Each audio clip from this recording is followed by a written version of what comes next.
Bienvenidos a Zoom Cubano, un programa del Consejo para la Transición Democrática en Cuba, un encuentro semanal de entrevistas y reflexiones sobre el presente, pasado y futuro de la isla, transmitidas a través de los canales de Cubanet.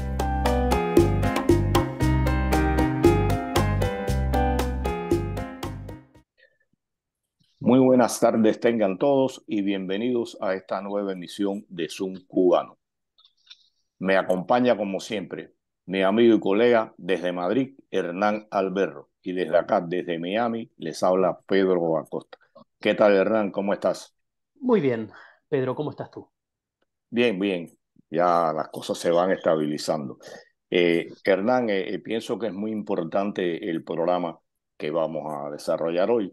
Ya hace año y medio que los rusos invadieron Ucrania y este pequeño país y gran país a la vez ha dado una muestra de valentía, de coraje y está luchando por expulsarlos del país. Eh, para hablar del tema, contamos con Ruslan Spirin, representante especial para América Latina del gobierno de Ucrania, y más tarde se nos incorporará Laura Terescu, profesora y vicedecana de la Universidad San Luis de Madrid. ¿Cómo estás, Ruslan? Hola, saludo a todos. Realmente es muy pues, sorprendido fue yo recibir esa invitación y con mucho gusto lo aceptaría. Pues claro que la gente que está pues, totalmente involucrado en el proceso internacional mundial y que están tan interesados, que no son ignorantes, son muy bienvenidos y yo siempre acepto esas invitaciones y eso es un honor para mí. Saludo a todos y solamente ya tengo una remarca cuando dicen sobre un país pequeño que pues defiende su propia integridad contra un país grande, pequeño si comparado con Rusia, es verdad, pero en los marcos geopolíticos, territoriales, puede pues, sorprenderlos a ustedes, que Ucrania es el país más grande por su dimensión en Europa. Es más grande que España y Portugal juntos. Y pues decir que es un país pequeño, no, pues no tanto, señores. Y creo que por eso Rusia no tiene ni posibilidad, ni derecho, ni nada para tragar este pedazo tan grande. Así que vamos a seguir adelante y pues ya seguimos defendiéndonos contra sí un ejército 30 veces más grande que el ucraniano y aún así, este ejército, esas tropas invasores, ocupantes rusas, no pueden avanzar. Y eso sorprende a todo el mundo. Principalmente pensaron que en 3 días van a conquistar nuestro país, establecer aquí en la capital de Ucrania su régimen títere y pues ya gobernar aquí. Pero resulta que toda la población del país se levantó apoyando nuestro ejército, aunque era pequeño, pero con lo que teníamos, que casi no teníamos nada, hemos logrado de expulsar esos ocupantes de los alrededores de la capital de Ucrania, ciudad de Kiev. Y pues ahora, con este un año y medio, ya hemos liberado más de 55% del territorio anteriormente temporalmente ocupado por esos rusos. Así que ahí vamos, paso a paso. Ruslan, yo dije pequeño precisamente ubicándome en sus Fuerzas Armadas. Ustedes estaban dedicando más esfuerzo a desarrollar el país en otras esferas y por eso dije un país que es pequeño pero grande y creo que ahora han sido más grandes todavía por esta muestra, como yo les decía, de lo que han hecho y de cómo están expulsando al invasor ruso de sus tierras y el mundo confía en que ustedes logren sacarlo y estamos convencidos de que eso va a pasar. Quisiera, bueno, un poco que nos hablara cómo ha respondido Europa a esta invasión rusa, el apoyo que le están brindando, qué países son los que más han colaborado con ustedes. Pues mira, claro que desde el inicio de esa guerra con millones de refugiados, precisamente es una cifra pues equivale a como 10,5 millones de habitantes de Ucrania que deberían como refugiados salir de sus casas, de sus regiones y pues ya salir del territorio de Ucrania, justamente a territorio de los países vecinos que nos apoyaron maximalmente, que pues podríamos imaginar Polonia en primer lugar y otros países para no mencionar a todos, pero digo, todos los vecinos nos han recibido a nuestros refugiados. Por cierto, hay que mencionar que 6 millones de esos ya han regresado a Ucrania para reconstruir nuestro país y no, porque saben que van a vivir aquí, quieren vivir. Y por cierto, en la encuesta, entre los refugiados que siguen viviendo fuera de Ucrania, 84% han decidido de regresar cuando termine la guerra. Así que estamos esperando a la gente que regresa a sus hogares y que vamos a reconstruir nuestra economía todos juntos, pero ya han regresado. Y otros 4 casi millones de internamente como transplazados interiormente reemplazados. Sí. Desplazados. ¿Cómo? Emplazados. Desplazados. Reemplazados. Así. Transferidos de un lugar a otro, digamos, de la región cercana a Rusia al centro de Ucrania. Pues, así que hay mucha gente que necesita ayuda y todos los países del mundo civilizados están apoyando a Ucrania. Los que reciben nuestros refugiados, España, por ejemplo, también Italia, Francia, Alemania, en primer lugar Polonia, como he dicho, pues preparan unos programas especiales para los ucranianos y pues pagan su renta, dan dinero de parte del gobierno para apoyar a la gente, o su apoyo médico, psicológico, todo lo que sea necesario. Así que nosotros somos aquí sumamente agradecidos a todos nuestros amigos. Y hay otro tipo de ayuda que también más importante por el momento es el apoyo militar. O sea, la técnica, las municiones, tanques, cohetes, aviones y todo. Eso es lo que nos falta aquí para expulsar definitivamente los ocupantes del territorio de nuestro país. Y ya tenemos una alianza de 57 países, 54, alianza de los tanques, que nos están enviando tanques, Leopard y otros también. Y 37 países que ya han declarado su deseo e interés de enviar los aviones.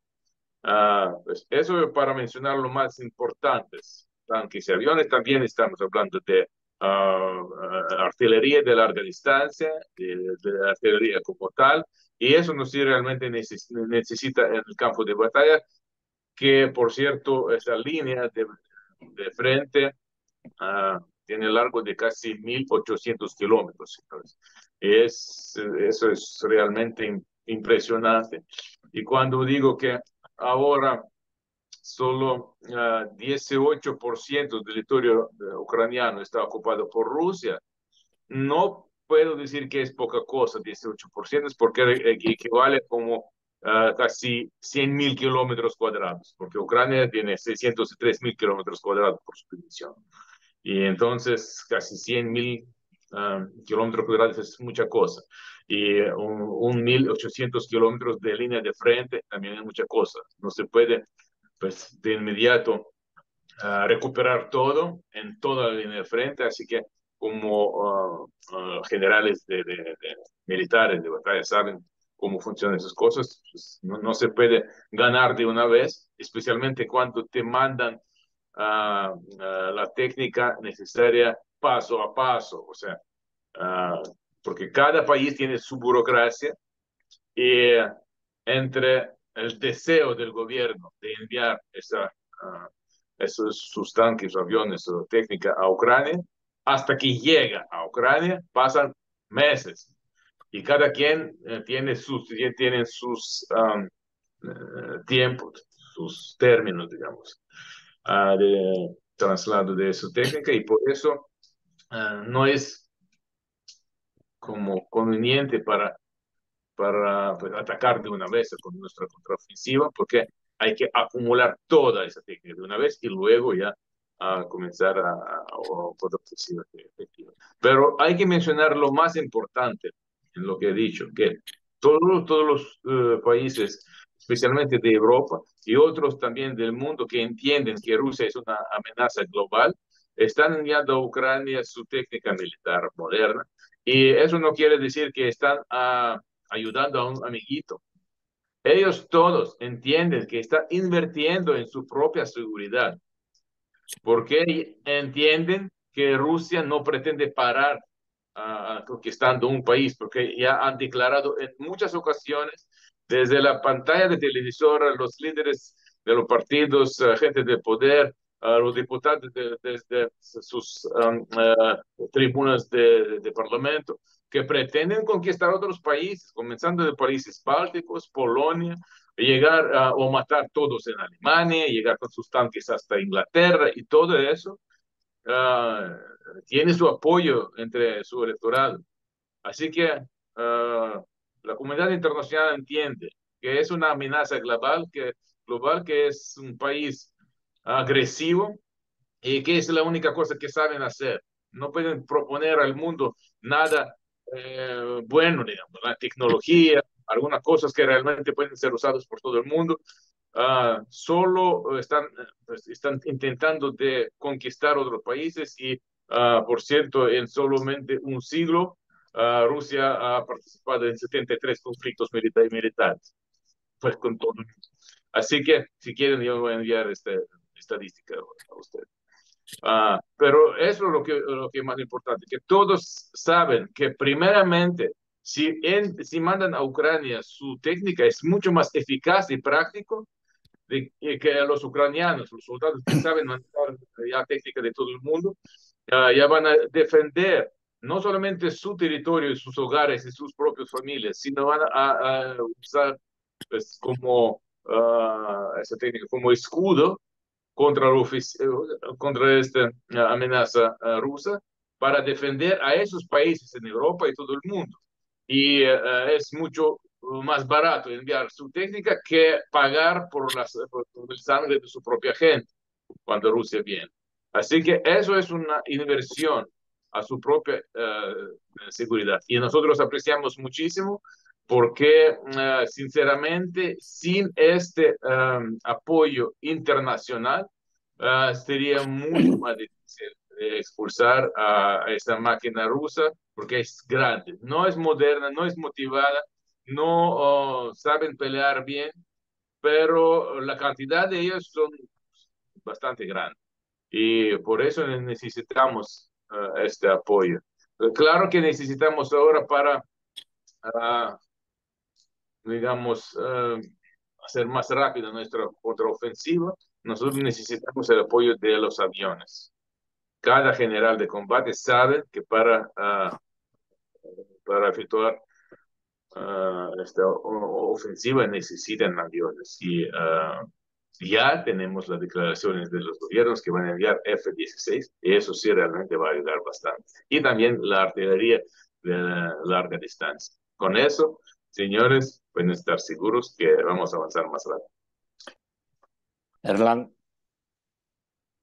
Ruslan, estabas hablando, y bueno, gracias primero por aceptar esta comunicación. Me parece muy interesante todo lo que planteabas, incluso esto último, ¿no? De cómo desde diferentes países y cómo la comunidad internacional, por ponerlo de alguna manera, se ha solidarizado con Ucrania y ha invertido, digamos, en la defensa de Ucrania porque lo entiende como una defensa propia también. Mi pregunta es, a ver, eso como que es fácil de ver en Europa, ¿no? Eso es fácil de ver donde uno dice, bueno, Rusia ya ha intentado diferentes oportunidades en su historia, expandir su territorio hacia Europa, lo ha hecho, de hecho lo ha logrado, ha sido exitoso en algún momento en ese proceso por diferentes motivos. Sin embargo, desde América Latina ese riesgo no se ve. Y, y al mismo tiempo sucede que en América Latina estamos teniendo gobiernos que tampoco le prestan mucha atención o no le otorgan mucha importancia a la democracia, que es, y el orden internacional, ¿no? El orden democrático internacional, que es en definitiva creo, el principal valor que se está defendiendo hoy en Ucrania. Entonces, quería preguntarte cómo estás viendo a la actitud de América Latina y cuáles son tus principales preocupaciones respecto de las diferentes reacciones que han tenido los gobiernos latinoamericanos hacia el conflicto. Muy buena pregunta, muy amplia, podemos decir así, y puedo responder como unos 3, 4 horas al respecto. Pero voy a sumar, digamos, lo más importante, que sí realmente Rusia está intentando de cambiar el orden mundial. Quiere mostrar a todos que si un país tiene fuerza militar, entonces por su propio derecho, por su propio deseo, puede cambiar las fronteras establecidos por la ONU e internacionalmente reconocidos. Rusia quiere decir que si tienes potencia militar o arma nuclear, tú puedes mandar. Y no importa si eres un miembro de la ONU o si Rusia misma es el miembro del Consejo de Seguridad de la ONU que fue establecido justamente para establecer la paz y tiene sus funciones como mantener la paz.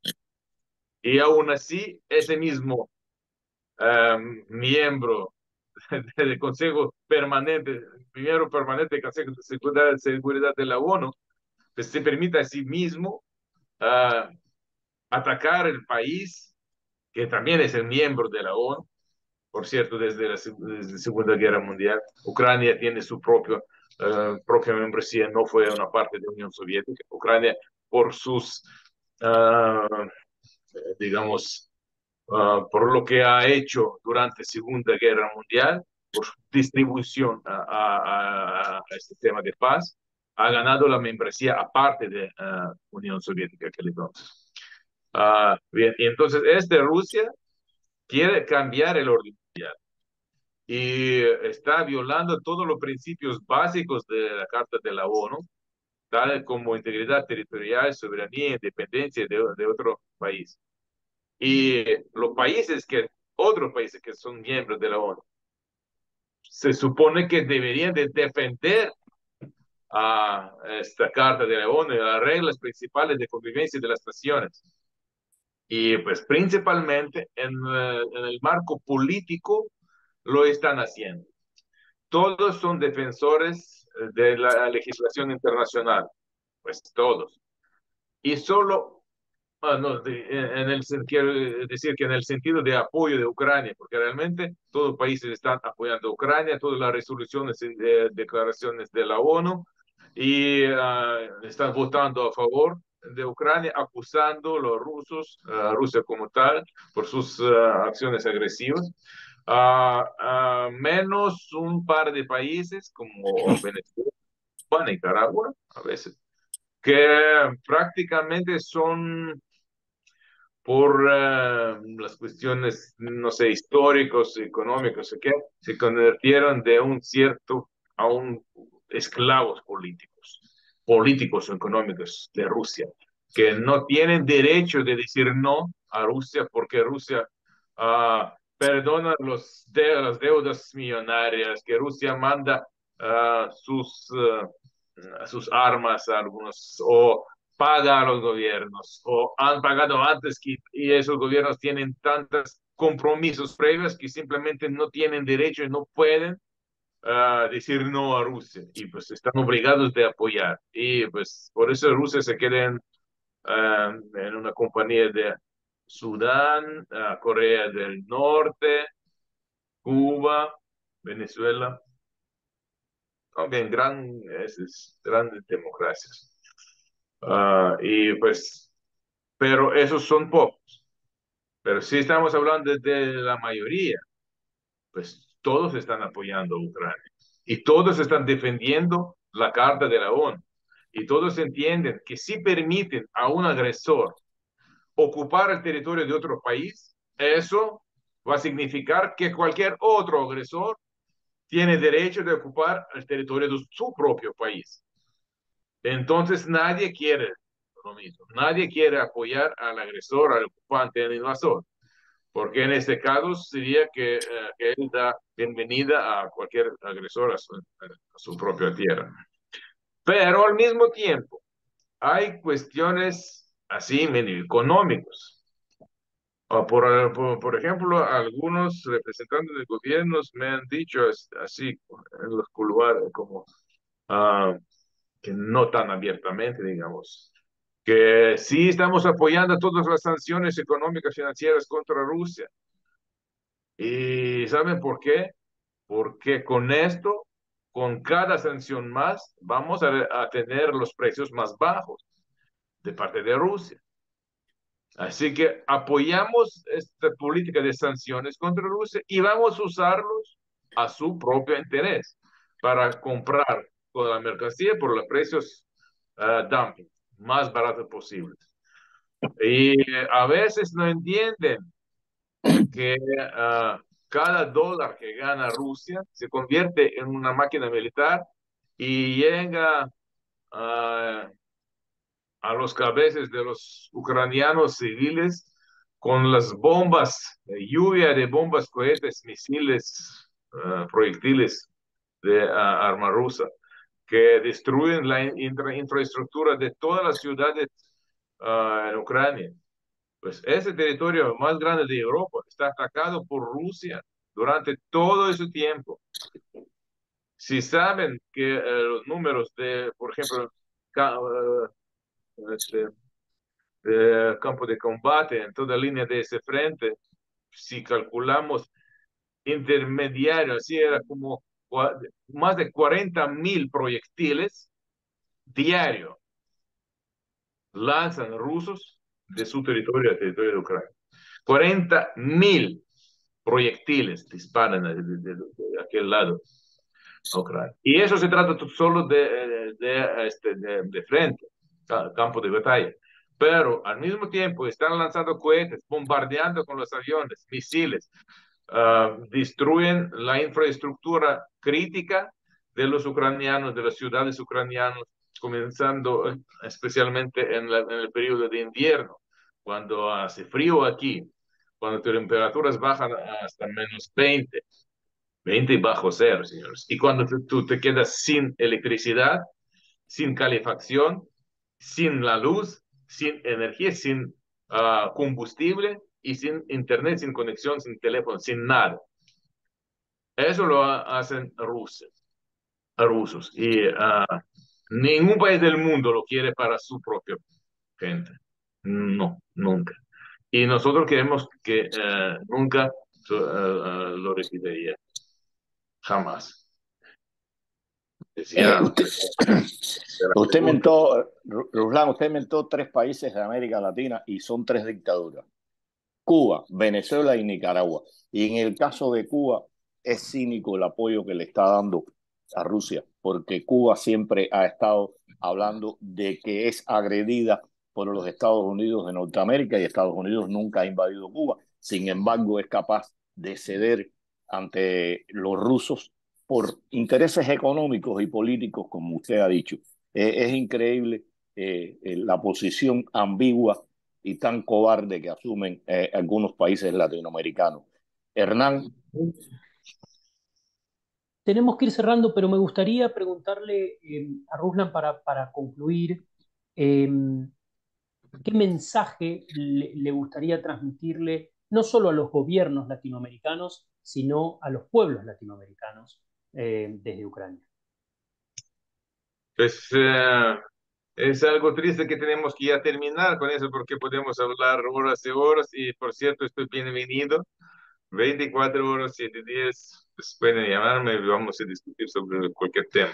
Gracias. Sobre la vida cotidiana de los ucranianos bajo la lluvia de esas bombas, sobre deporte, arte, lo que sea, militar, político.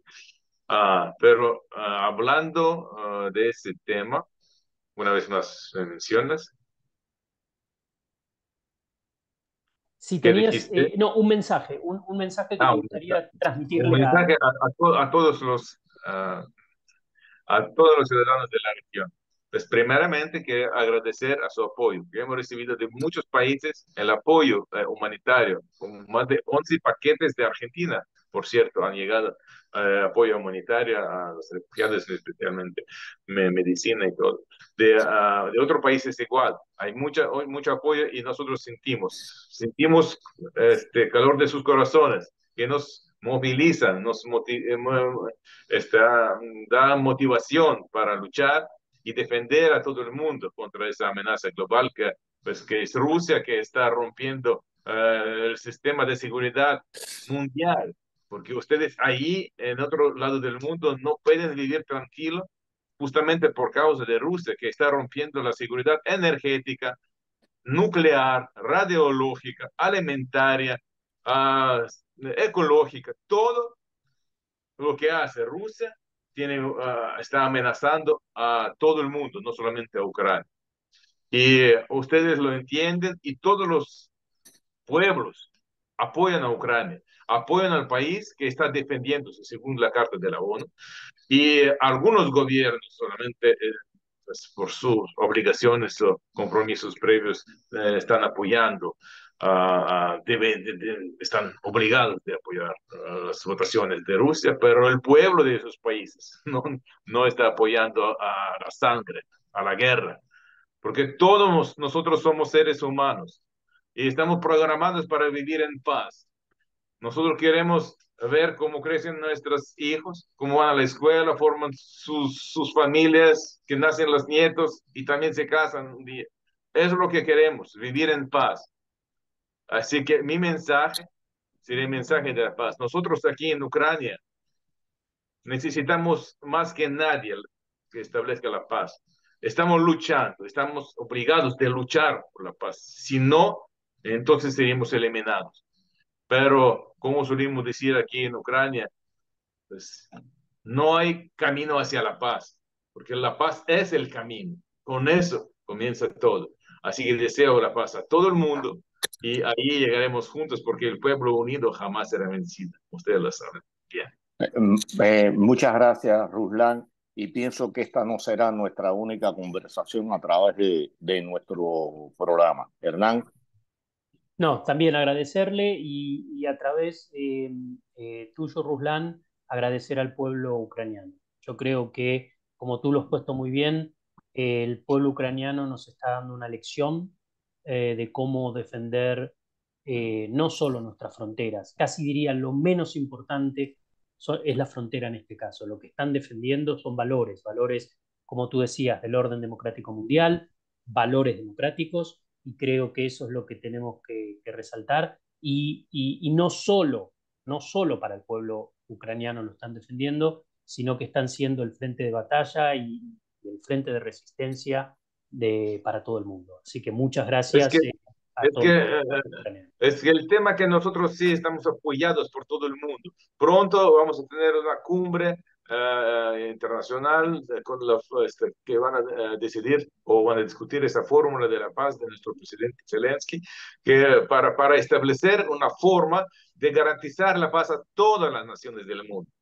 Y pues ya hemos recibido el apoyo durante esos cumbres de G7, de G20, de los países que están declarando su apoyo en la seguridad de Ucrania, que están apoyando la declaración de G20 y todo. Así que vamos a discutir eso y al fin vamos a llegar al momento, al punto que va a convencer a todos. La única cosa que todos los que tienen alguna influencia a Rusia tienen que explicar a este Putin que no puede vivir en nuestro siglo civilizado con las reglas suyas propias de los bárbaros y tiene que seguir las reglas internacionales. Y así será establecida la paz.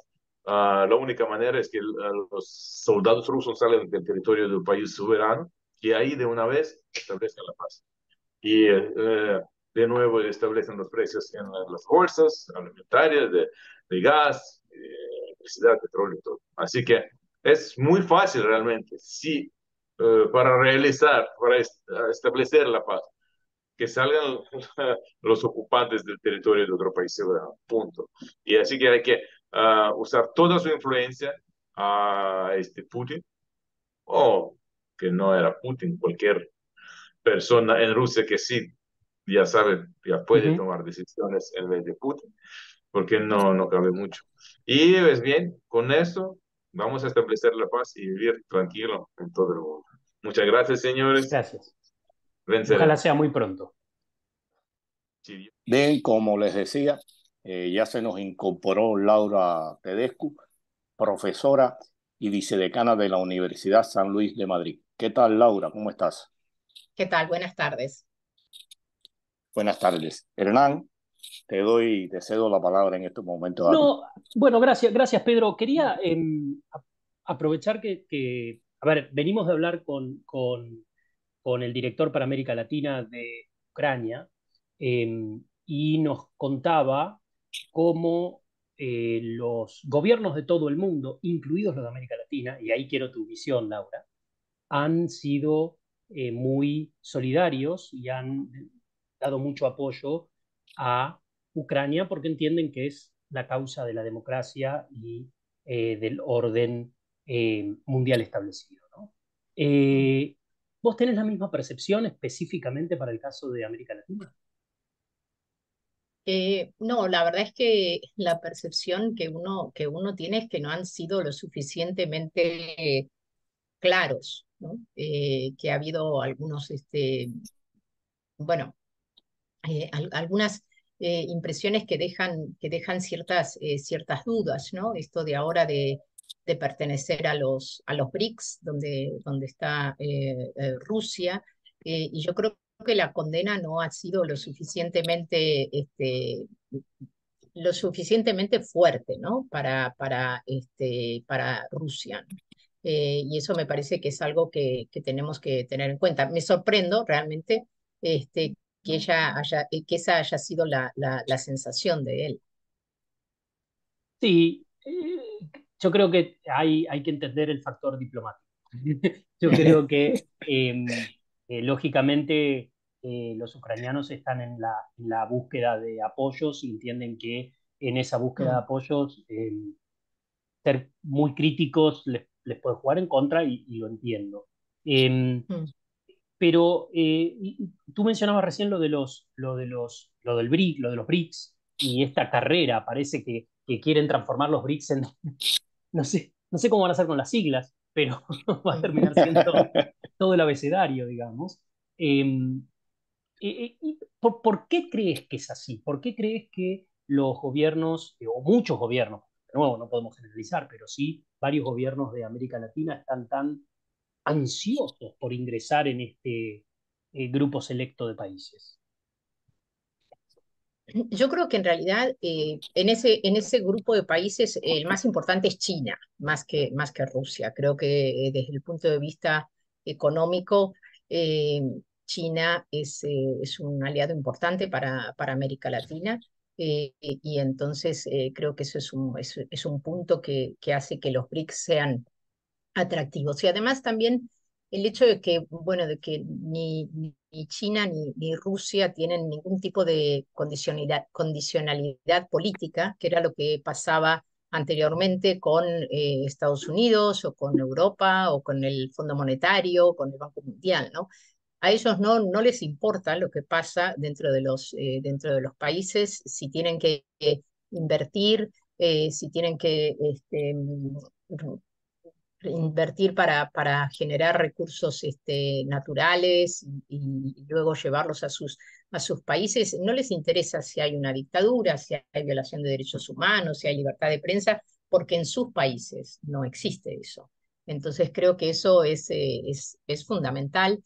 Y además porque, bueno, América Latina creo que cada vez es menos importante para Estados Unidos en términos económicos.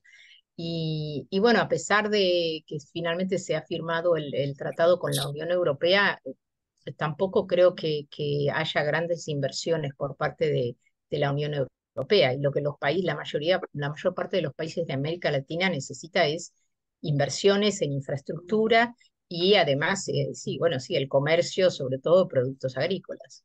Y hay un elemento en común, ¿no? Que tiene Rusia, que tiene Cuba y que comparten con Nicaragua y Venezuela, bueno, y China también, por supuesto, que es la opacidad, ¿no? Es la imposibilidad de saber o la dificultad para poder realmente saber lo que está pasando dentro. Incluso, bueno, con todo el caso de Prigozhin y demás en Rusia, que no sabemos, ¿no? No sabemos si lo mataron, no lo mataron, si, o sea, son especulaciones, Mm. cuáles son los movimientos internos y un poco como pasa en Cuba. Y Laura, te quería preguntar, ¿cuál es el peso de Rusia en América Latina? ¿Cómo, no sé cuál es la importancia, recién decías, tiene más importancia económica China que Rusia.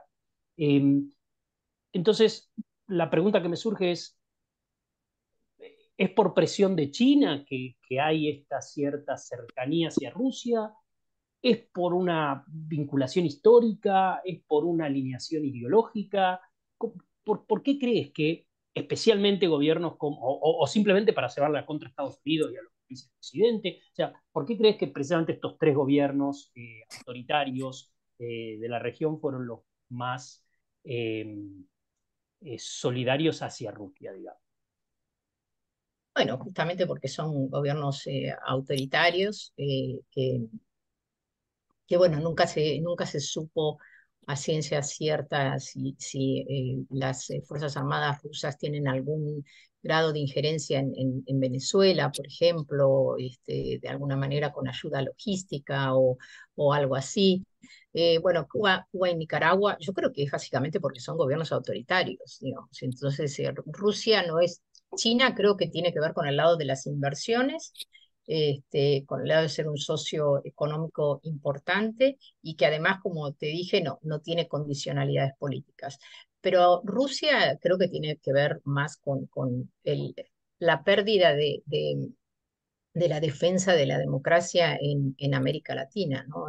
Que creo que la democracia no ha sido o no ha tenido los resultados esperados en economía, a pesar de que es simplemente un sistema político, no es un sistema económico, pero bueno, se esperaban unos resultados económicos más satisfactorios. Y por otro lado, también, a ver, la Unión Europea, ¿cuánto tardó para firmar el acuerdo con América Latina?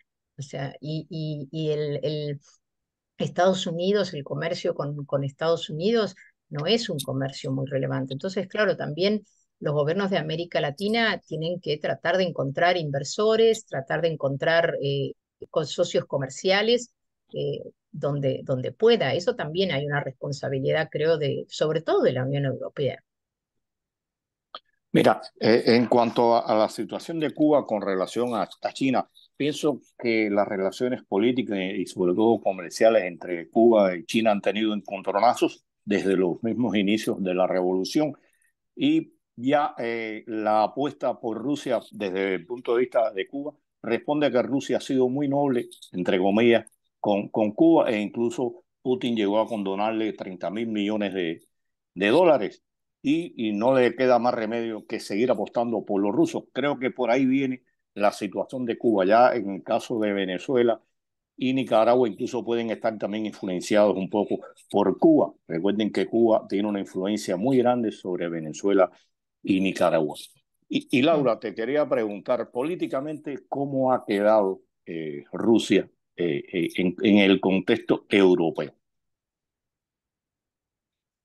Bueno, a ver, políticamente ha quedado muy mal, ¿no? O sea, ha invadido un país independiente, un país que era aliado de Europa, pero también es cierto que esta guerra, esta invasión, ya tiene varios años, no es algo que ha pasado a partir del 24 de febrero, ¿no? O sea, ya estábamos con Crimea, con el Donbass, entonces bueno, finalmente Putin vio la oportunidad y quiso anexar más territorio. ha quedado muy mal, pero también es cierto que con una potencia nuclear tampoco te podés enfrentar directamente, o sea, tampoco podemos desde Europa salir a defender a Ucrania con armamentos. Eh, las sanciones tampoco han tenido un gran impacto. Tampoco sabemos muy bien qué es lo que pasa con los opositores, porque tiene que haber opositores en Rusia, pero tampoco sabemos qué es lo que pasa con los opositores. O sea que estamos en una situación lamentablemente demasiado parecida, sin llegar al tema del holocausto, pero a la situación que tenía Europa en los principios del gobierno de Hitler.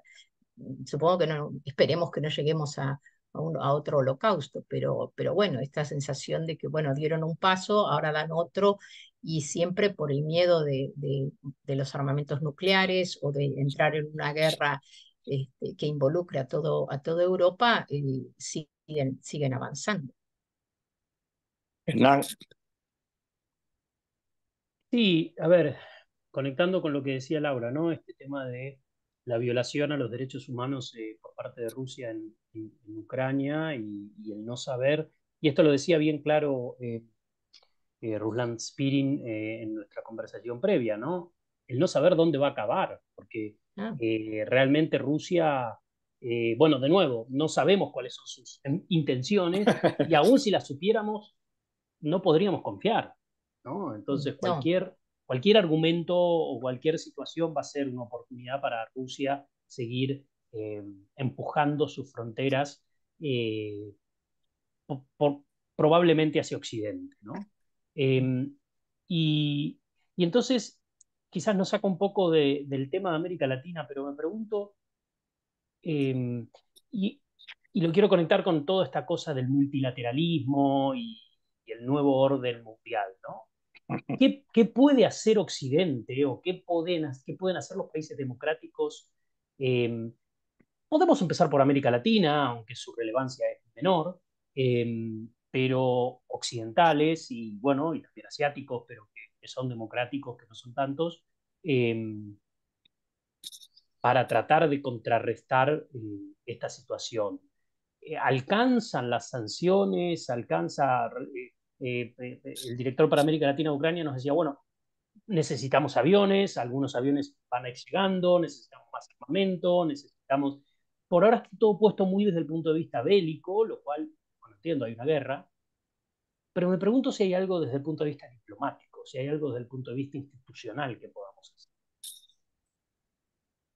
bueno, esa tiene que ser la esperanza y el objetivo, ¿no? De tratar de traer de alguna manera al gobierno ruso a una mesa de negociaciones, digamos, porque si no, esta guerra, el problema que tiene es que se puede alargar en el tiempo, y bueno, y básicamente Occidente puede seguir dándole armas a Ucrania, y con eso pensamos, tenemos la conciencia tranquila de que estamos ayudando, pero bueno, es una guerra de largo alcance y que no se ve una solución. Pero, ¿cómo hacemos para traer a Putin a la mesa de negociaciones? ¿No? ¿Quién puede influenciar? Al principio pensábamos que Erdogan, el presidente de Turquía, pero evidentemente no ha tenido una influencia muy grande.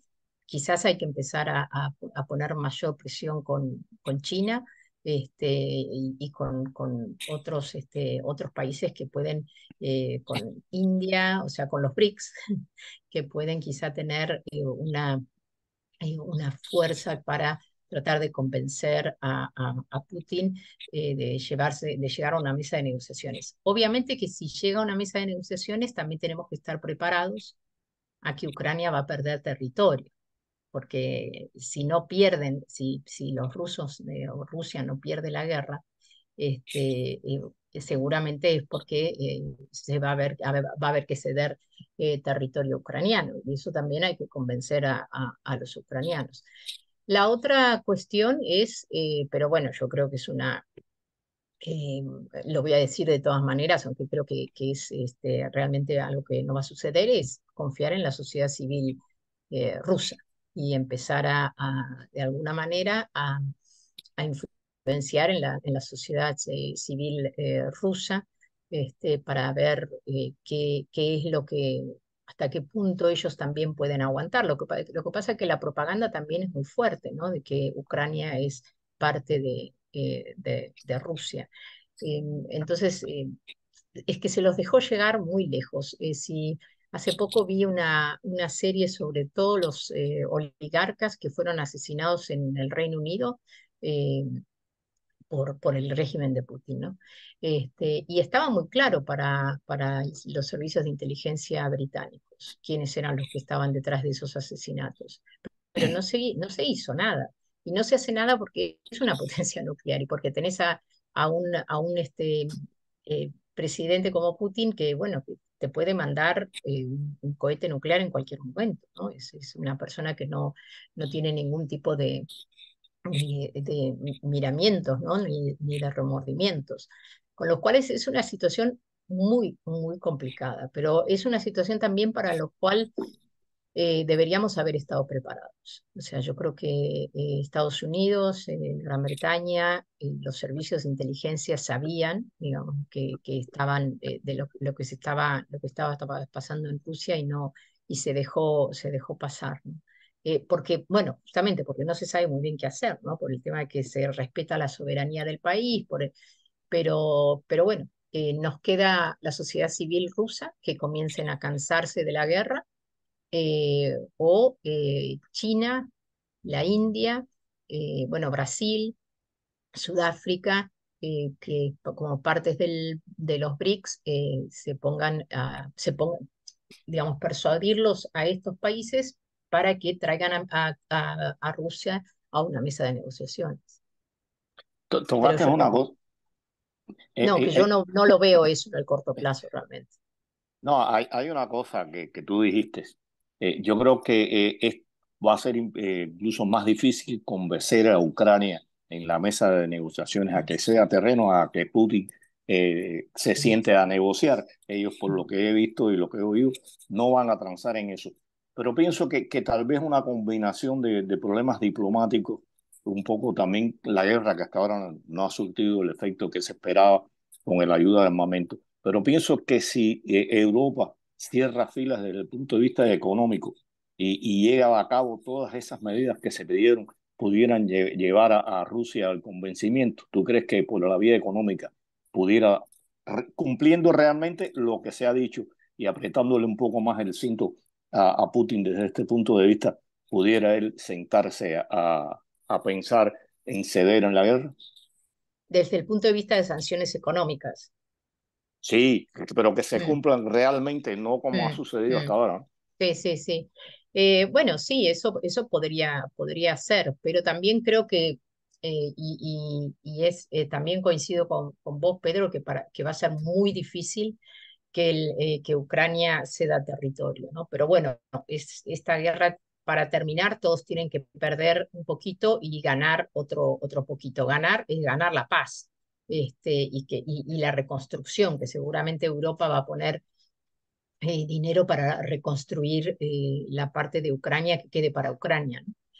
Pero sí, yo creo que sí, que hay que empezar a poner mayor énfasis en ese tipo, que las sanciones sean realmente sanciones, y que las sanciones lleguen con pena, porque no todos los rusos están de acuerdo con esta guerra, pero que también lleguen a la sociedad civil rusa, a los ciudadanos rusos, para que sean ellos mismos también los que presionen, ¿no? Para llegar a una mesa de negociaciones, ¿no? Porque también es cierto que hay una sociedad civil rusa que está apoyando, ¿no?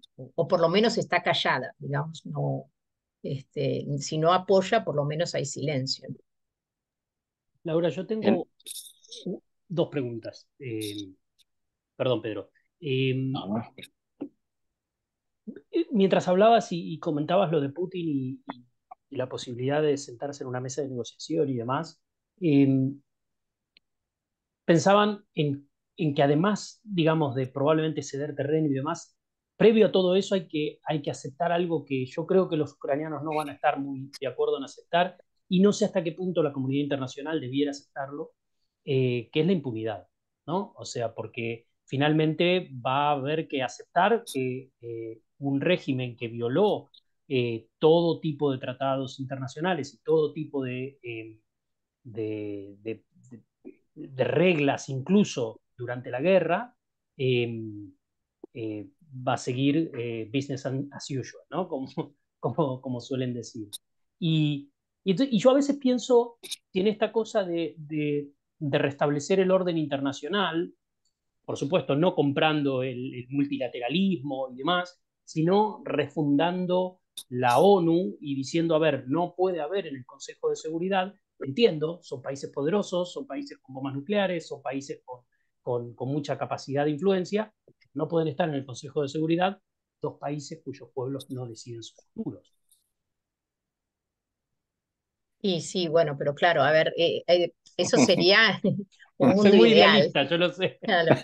Sí, eso sería un mundo ideal, pero es que es muy difícil ver cómo llegamos a eso. Yo creo que los únicos que nos pueden ayudar para llegar a una situación así son los rusos, ¿no? Quizás las mujeres rusas que están perdiendo a sus hijos en una guerra que quizás no les interesa, porque no todos los rusos les interesan los territorios ucranianos. Quizás ellos tienen esa idea histórica que son parte de Rusia, pero es que, claro, si vos perdés a tu hijo y perdés a tu marido y perdés a tu padre, quizás deja de interesarte. Y quizás, o sea, así como el espionaje ruso es muy eficiente, quizás también las sociedades occidentales podríamos hacer no espionaje, pero sí de alguna manera mostrarle a la población rusa que esta es una guerra injusta, innecesaria y que finalmente, bueno, se quedarán con algunos territorios, tendrán alguno más de riqueza, pero que no les va a cambiar la vida cotidiana. Al contrario, les va a cambiar solamente porque han perdido a sus seres queridos. Entonces, bueno, creo que ese puede ser un camino muy, muy difícil, porque bueno, ¿cómo llegamos a la sociedad civil rusa, a las madres sobre todo, ¿no? A las mujeres que están perdiendo a sus familiares? Y si no, bueno, hay que empezar a negociar con China y hay que poner más presión a China para que tenga más presión. Pero claro, al final Rusia sí que se tendría que ir del Consejo de Seguridad como miembro permanente y el Consejo de Seguridad debería cambiar también, ¿no? Los miembros permanentes. O sea, hay muchas cosas que hay que cambiar, pero en lo inmediato yo creo que o un país como China realmente Estados Unidos pone presión y Europa pone presión en China para que nos ayude a acabar esta guerra o también tener una mayor influencia en la sociedad rusa, que está pagando un precio muy alto, no solamente los soldados, ¿no? También es un precio de la calidad de vida. Hernán, yo lo que te diga, tú eres el sensor del tiempo nuestro. ¿Cómo estamos de tiempo? Ya tenemos que ir cerrando. Bueno, Laura, algo que tú quieras agregar, puntualizar con relación a la situación, al tema que estamos tratando. Yo creo que estamos viviendo una época de transición muy compleja que se parece demasiado, lamentablemente, a lo que fue el comienzo de la Segunda Guerra Mundial. Y creo que lamentablemente en muchos países no tenemos el liderazgo necesario para afrontar esta situación, ¿no? En países como Estados Unidos, y sobre todo si bueno, Joe Biden se presenta nuevamente a la presidencia, eso también me parece casi una irresponsabilidad. Y tampoco tenemos en la Unión Europea algunos líderes que de alguna manera eh, puedan presionar, ¿no? Más para buscar la paz. Así que estamos en un momento muy complejo, muy delicado, que estamos agarrando todo con alfileres y la verdad es que lo que nos están fallando aquí son mucho los liderazgos políticos. Bueno, Laura, muchas gracias por haber dedicado parte de tu tiempo en esta grata conversación. Ha sido un placer para nosotros Bueno, contar contigo y espero que no sea la última conversación que tengamos acá. Muchas no, gracias. muchísimas gracias a ustedes por invitarme. Hernán, En los últimos días, semana como mucho, se ha conocido además de manera muy irregular, de manera muy desprolija, porque inicialmente aparecieron imágenes de cubanos vestidos con ropa de combate en terreno, bueno, en terreno ucraniano, pero luchando en las tropas rusas, al parecer. Esto primero fue como desmentido, el gobierno trató de hablar de una situación, el gobierno cubano trató de hablar de una situación de trata de personas, luego tuvieron que desdecirse, realmente un papelón por parte del gobierno de Cuba, algo a lo cual nos tiene acostumbrados. Y entonces, en línea con eso, nos pareció importante preguntarle a Elena Larrinaga, secretaria de Relaciones Internacionales del Consejo para la Transición Democrática de Cuba, cuál era su parecer al respecto. Yo quiero hablarles de la preocupación que nosotros sentimos y la desolación que sentimos los cubanos por todo esto que está pasando con el reclutamiento de los jóvenes en Rusia, ¿no? El gobierno cubano ha negado saber de esta operación y todos sabemos que ejerce un control sobre la información y es imposible que no supieran lo que estaba ocurriendo. De hecho, las declaraciones del ministro de Asuntos Exteriores se contradicen con las declaraciones de la delegada militar en Rusia. Estos chicos han declarado que los han engañado. Tenemos las pruebas fehacientes porque hay 189 pasaportes cubanos en el Ministerio de Defensa ruso. Los hackers han interceptado los correos electrónicos del ministro de la Guerra con Cuba y bueno, los hechos están ahí. Pero me preocupa mucho lo que está pasando con este pobre soldado que han cogido peleando en Ucrania, ¿no? La ley de Ucrania dice ahora en la guerra que cualquier extranjero que haya invadido su país o peleado contra su país, pues puede ser víctima de la pena de muerte, ¿no? Si esto ocurre, que esperemos que no ocurra, esta muerte caerá sobre la conciencia del gobierno cubano. Pero hay otra cosa que me preocupa mucho más, que es lo que llamo yo el eje Cuba-Rusia-Unión Europea. El señor Borrell ha aceptado la explicación del gobierno cubano, que ha dicho que nosotros no tenemos nada que ver, ha abierto un expediente, ha detenido a 17 personas. Conocemos el procedimiento porque no es la primera vez que lo hacen, pero creo que el señor Borrell ha desoído también, ha hecho caso omiso de la última resolución que se firmó en el Parlamento Europeo, que es este mes de julio pasado, cuyo capítulo 17 dice que cualquier persona o país o institución que apoye la intervención y las maneras del gobierno ruso tendrán que ser penadas y tendrán que tener sanciones. En este caso se ha hecho caso omiso del asunto y parece que eso queda papel mojado. Muy triste para los cubanos y creo que también muy triste y muy peligroso para Europa. cierra.